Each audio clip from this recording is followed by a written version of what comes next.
Hello everyone. Today we are going to do a topic Mahajanpad.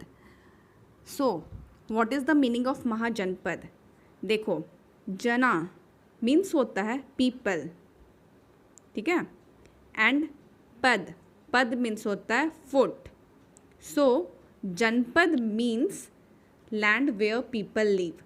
और जब जनपद grow करते जाते हैं और एक बड़ा साइज ऑक्यूपाई कर लेता है तो उसको महाजनपद कहते हैं. ठीक है, इसका मतलब बहुत सारे जनपद मिल के एक महाजनपद बनाता है. ठीक है, सो हम देख पा रहे हैं इस टेबल में 16 महाजनपद दे रखा है. बट क्या केवल 16 महाजनपद हुआ करते थे? तो नहीं, एक्चुअली बहुत सारे महाजनपद थे, बट जो मोस्ट इम्पॉर्टेंट थे वो ये 16 महाजनपद इमर्ज हुए. ठीक है, ये बात कब की है? तो ये बात है 6th सेंचुरी की, जब लेटर वैदिक एज का एंड हो गया एंड छोटे छोटे किंगडम्स डेवलप हो गए. ठीक है, तो मोस्ट 16 इम्पॉर्टेंट किंगडम्स ये टेबल में दे रखा है जो इमर्ज हुए. और इसके बाद भी जो 4 पावरफुल थे वो इमर्ज हुए हैं. और फाइनली लास्ट में मगध जो अल्टीमेटली सुपर पावर होके इमर्ज हुआ. तो ये सारी स्टोरी हम देखेंगे, बट इसके पहले ये देखते हैं हम कि महाजनपद के बारे में जो भी इंफॉर्मेशन है हमें मिलता कहाँ से है. So Buddhist literature Anguttara Nikaya and महावस्तु, ठीक है, और एक जैन लिटरेचर भगवती सुत्ता. तो यहाँ से हम लोग को लिस्ट ऑफ 16 महाजनपद के बारे में इंफॉर्मेशन मिलता है. तो ये इम्पॉर्टेंट है, ये कई बार क्वेश्चन आ चुका है एग्ज़ाम में, स्टेट पीसीएस के एग्ज़ाम्स में प्लस यूपीएससी में भी ऐसा क्वेश्चन आ चुका है. ठीक है, तो ये आप याद कर लीजिएगा. Buddhist literature Anguttara Nikaya and Mahavastu, Jain literature Bhagavati Sutta. ठीक है, यहाँ से हमें 16 महाजनपद के इंफॉर्मेशन के बारे में पता चलता है. ठीक है, अब देखो महाजनपद जो है वो 2 टाइप के होते थे, मोनार्क एंड नॉन मोनार्कल. ठीक है, नॉन मोनार्कल बोले तो रिपब्लिक, जो कि आज के टर्म में हम लोग यूज़ करते हैं. ठीक है, तो अब देखते हैं 2 टाइप के होते थे. तो जो मोनार्कियल स्टेट था वो कौन कौन से थे? अंगा, मगध, काशी, कोशला, वत्सा. ठीक है, ये एक बार आप रीड कर लीजिएगा, ये आपको याद नहीं करना है. ठीक है, और अगर रिपब्लिकन स्टेट के बारे में बात करें, मींस नॉन मोनार्कल स्टेट, तो वो कौन कौन से थे? वज्जी, माला, कुरु, पंचाल, कंबोज, साक्या, है ना. तो ये देख लीजिए. तो हमें इंफॉर्मेशन पता चला बुद्धिस्ट लिटरेचर से, महाजनपद 2 टाइप के होते थे, मोनार्कियल एंड नॉन मोनार्कियल. ये भी हम लोगों ने देखा. ठीक है, अब हम आगे आएंगे तो हम देखेंगे राइज ऑफ मगध, मगर इसके पहले अब हम टेबल पे चलते हैं. ठीक है, अब ये देखिए, ये टेबल आपको अच्छे से याद करना है क्योंकि ये आरआरबी के एग्ज़ाम्स में, बिहार एसआई के एग्ज़ाम्स में एंड इवन वन डे जो भी एग्ज़ाम्स होते हैं ना, उसमें कई बार इस टेबल से क्वेश्चन आया है. मैं आपको बताती हूँ. ठीक है, पहला महाजनपद देखिए, ये है अंगा. ठीक है, इसकी कैपिटल क्या हुआ करती थी? चांपा. चांपा बोल लो या चांपा. तो ये जो 16 महाजनपद है और इसके कैपिटल है, ये हमें बाई हार्ट होना चाहिए. और ये जो अंगा है ये कहाँ पे पड़ता था? तो ये बिहार के भागलपुर डिस्ट्रिक्ट में पड़ता है. ठीक है, ये इसका ओल्डर नेम था, आज के डेट में नाम नहीं है ये, बट ठीक है, आपको ये याद रखना है. सेकंड महाजनपद था मगध. ठीक है, उसका कैपिटल होता था राजगीर.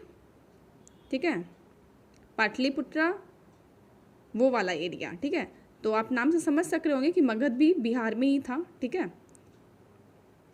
थर्ड वाला देखते हैं वज्जी, उसका कैपिटल हुआ करता था वैशाली. ठीक है, फोर्थ वन माला, जिसका कैपिटल हुआ करता था कुशीनारा.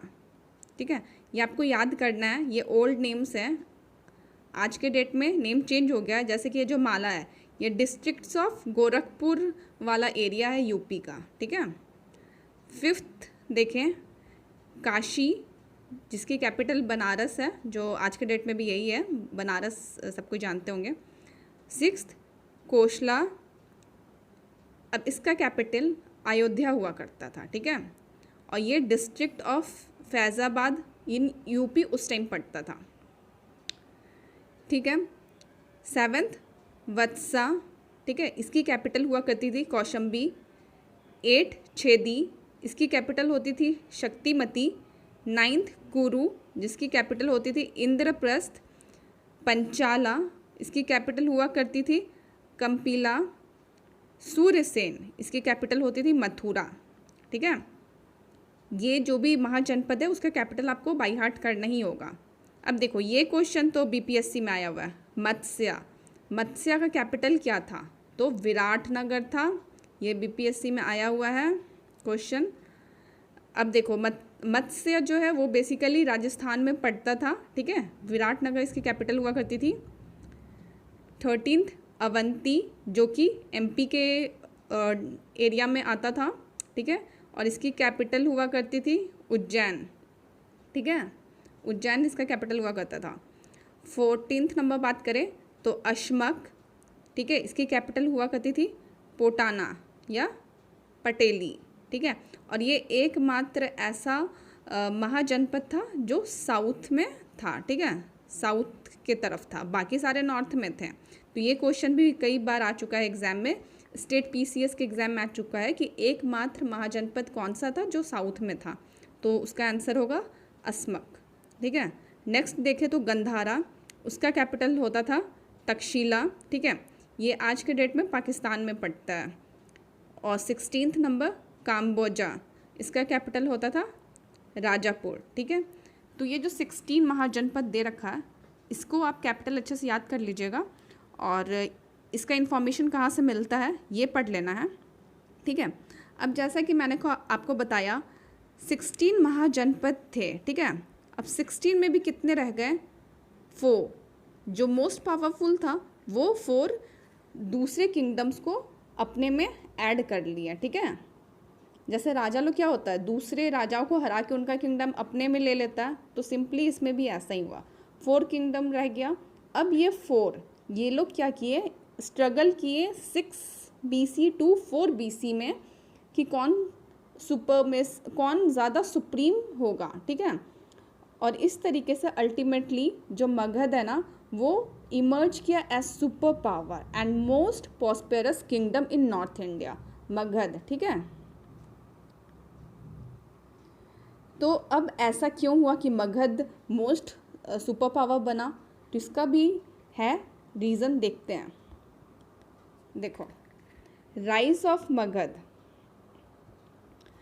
पहले ये देख लो, the political history of India from 6th century BC onward in history of struggle between 4 state. मैंने बताया आपको मगध, कोशाला, वत्स एंड अवंती, ये 4 किंगडम आपस में लड़ रहे थे to emerge as super power, but ultimately किसकी जीत हुई? मगध की हुई। क्यों? तो इसका रीज़न हम लोग देखते हैं। Magadha emerged as most powerful one, ठीक है। अब देखो कॉज, देखो कि कॉज क्या है मगध के सक्सेस का।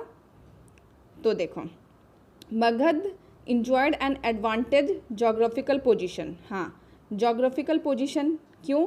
क्योंकि मगध जो है वो गैजेंटिक प्लेन में हुआ करता था, ठीक है, दोआब रीजन में, उसके कारण लैंड फर्टाइल होता था, ठीक है, और उसके आसपास में आयरन भी मिलता था, तो आयरन का वो लोग यूज़ करते थे वेपन बनाने में, ठीक है। क्रॉप ज़्यादा हो गया तो फूड सरप्लस हो गया, तो इस तरीके से वो लोग एक्सपैंड करते गए। और सबसे स्पेशल एडवांटेज क्या थी उनकी, कि उनका जो आर्मी था वो फर्स्ट था टू यूज़ एलिफेंट्स। अब देखो हॉर्स तो सब यूज़ करते थे उस टाइम, मगर एलिफेंट यूज़ करने वाला जो सबसे पहला था वो मगध था, ठीक है। तो ये क्वेश्चन भी कई बार आ चुका है कि सबसे पहले एलिफेंट लार्ज स्केल में वॉर के अगेंस्ट कौन यूज़ करते थे, तो वो मगध यूज़ करते थे, ठीक है। तो इस तरीके से हमारा ये चैप्टर का एंड होता है। नेक्स्ट हमारा टॉपिक आएगा हरियांका डायनासिटी। उससे पहले मैं आपको ये मैप दिखा दूँ। देखो अब ये मैप देख के आपको समझ में आ रहा होगा कि ये जो 16 महाजनपद जो थे उसका लोकेशन देखिए, ये मगध जो सुपर पावर बन के उभरी है ना, ये देखो ये बिहार में थी और धीरे धीरे ये एक्सपैंड करते गई, ठीक है। आप देखो बिहार में मगध मिल गया आपको, ठीक है, अंगा मिल गया जिसकी कैपिटल चंपा थी, वज्जी मिल गया, ठीक है, ये सारे जो है ये बिहार वाले हैं, ठीक है, बिहार के किंगडम में थे। यहाँ पे आप देख सकते हैं अशमक, ठीक है, ये एकमात्र था जो साउथ में था, और साउथ में भी क्या, गोदावरी और जो नर्मदा रिवर है उसके बीच का एरिया था। तो ये क्वेश्चन में आता है कई बार। इसके अलावा देखें तो अवंती मालवा रीजन में था, ठीक है, और मत्स्य को-शाला, ठीक है, वत्सा, ये सब यूपी में थे। तो इस तरीके से आप ये मैप को देख कर अच्छे से समझ सकते हैं कि इनकी लोकेशन क्या थी, और आपको थोड़ा इंटरेस्टिंग लगा होगा, ठीक है। तो फाइनली हम लोगों ने ये चैप्टर एंड कर लिया। तो that's all in this video. मिलते हैं एक नेक्स्ट वीडियो में। If you want to recommend anything please do it in comment box. I hope you enjoyed this video. Thank you and have a nice day.